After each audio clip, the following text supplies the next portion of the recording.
teachers have rated what the worst thing that happened on a school trip. This happened just the other week. We had left the school about 5 minutes before on the bus when a student got my attention and said, "Miss, someone hit a girl in the head with a bottle and she's crying. I think here we go," and head down the back to settle them down. I get there, students all looking on and crowding on, and sure enough, the girl is in tears and is holding her hand against her head. I ask, "Are you okay?" and she pulled her hand away from her head and it was bleeding. We turned the bus around and she ended up going to hospital. Ask my students to be respectful of other pedestrians while on the trip, because some people want to enjoy the nature center by themselves. One kid saw a woman with her service dog and tried to pull on it because mommy would let me have it. We had to leave because of that, and he ruined the entire trip for everyone. As a student, I was left behind at a Hutterite colony. I went to use the outhouse and the bus left.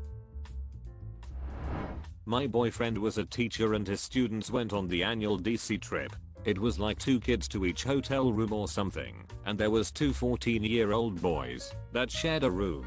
One of the boys jacked off into a pillow and then hit the other kid in the face with the pillow. Former assistant teacher here. We were on a 6th grade field trip to the Franklin Institute in Philadelphia. Cool place. So at the time, one of the attractions was a sort of centripetal force machine that you can sit in and get swung around. Poor explanation, but imagine the Gravitron only smaller and faster with seats and no walls. I googled it, but can't find the ride. Guessing it was swapped out for something else. Well, one dumbass kid thought it'd be funny to show off and see what happens when you undo your seatbelt while riding. Naturally, he got flung out of the machine at roughly half the speed of sound and broke his fall with nothing but his face. Glasses busted. Massive concussion. Totally wrecked. There was a whole investigation and the teacher in charge of that kid's group had to actually defend himself from accusations that he could somehow stop that level of stupidity. Sadly, I didn't witness it, but did hear the impact from one room over. Pretty interesting day, Your Honor. I could stopped him, but then you'd be trying me for breaking the laws of physics. I was a new teacher when the whole grade went on a field trip during the first week of school. In fact, I was so new that nobody, not even my colleagues, noticed that I wasn't on the bus, so it left without me. Fortunately, the destination was only about 15 minutes away, so it wasn't a big deal for me to jump in my car and follow the bus there. Probably Cold went for coffee and said you were there the whole time. I went on a class trip as chaperone to a science center. I was in charge of a group of 8 boys. One of them goes missing. I ask the others where he went, and they don't know either. He's missing for about 10 minutes until a security guard from the center comes up to me with him. The guy asks, "Is he one of yours?" and tells this kid to open his backpack. When I say yes, probably 200 worth of stolen stuff in there. He spent the rest of the trip right next to me. I'm a teacher, but my anecdote comes from when I was a kid back in the mid-90s. We were visiting some museum in London and were traveling on the train and the tube with teachers. On the way back, some students didn't get on the tube before the automatic doors shut and the teacher in charge just yelled as loud as he could, "See you back at school, lads." And we just went home, and the teacher waited at the school later on, and sure enough, about 40 minutes after everyone else got back, the remaining kids turned up.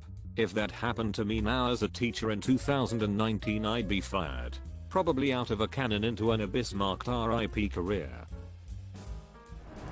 In the kindergarten field trip, we had the parent of our most challenging student come along as a chaperone.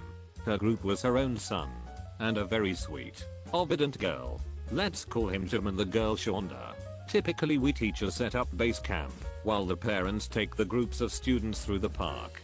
We do a scavenger hunt, and the parents bring us their cards for a stamp as they go through each section. The first time the zoo employee brought us Jim.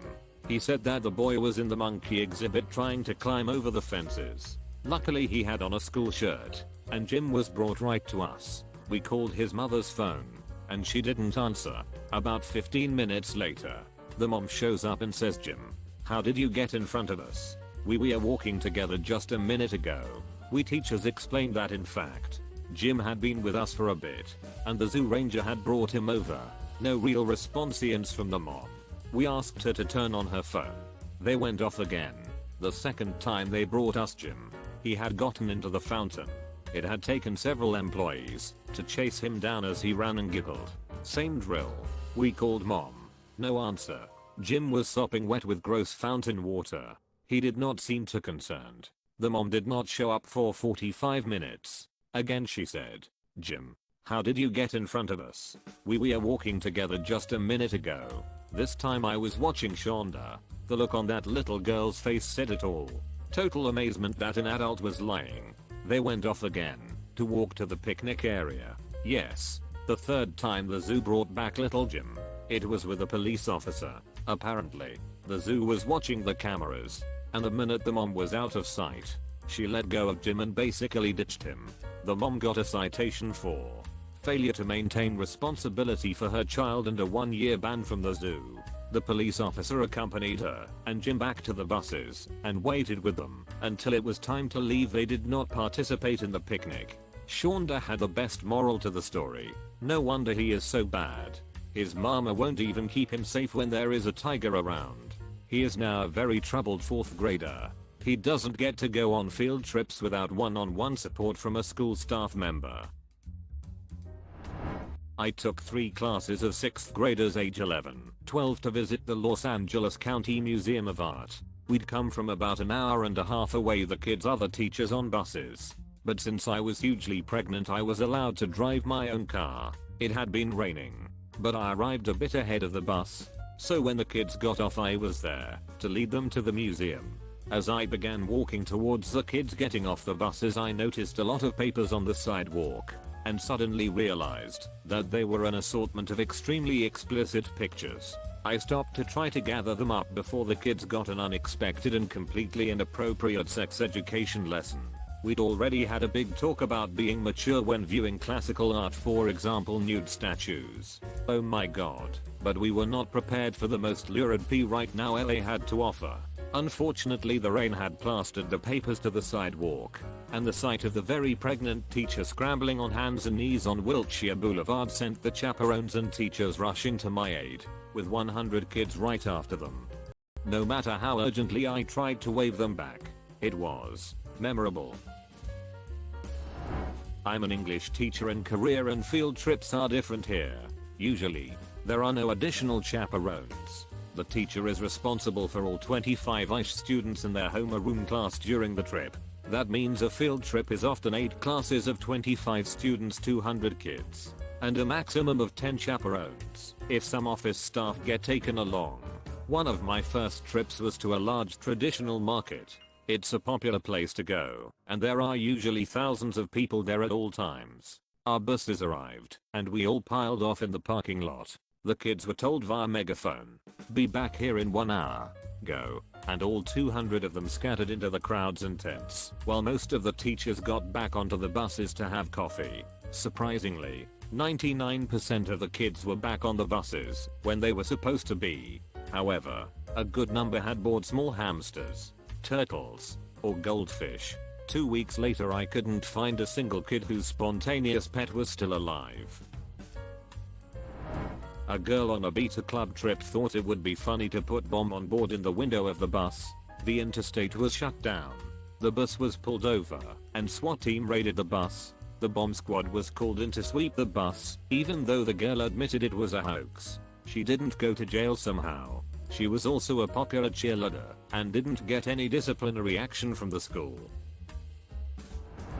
Band trip to Disney World. Lead bus driver knew a shortcut. This led to 5 large motor coaches lost in an orange grove somewhere near Orlando. No idea how much damage we did to those trees. The roads really weren't designed for huge buses. Welcome to Florida. When I was in the Army Corps, I was a tutor at a school where a popular 7th grader drowned on the class's end of the year field trip to a lake at a state park the summer before I started. There were no lifeguards on duty. He was in chest deep water when he went under in the lake and never came up. His friends and the chaperones tried to find him, but by the time they did, it was too late. This was an underserved school in a really rough neighborhood. According to the teachers, things were getting better at the school, but this really ducked with the kids. It was a very challenging year for them. Consider subscribing if you enjoyed this video, and if you want to see more of Reddit Universe,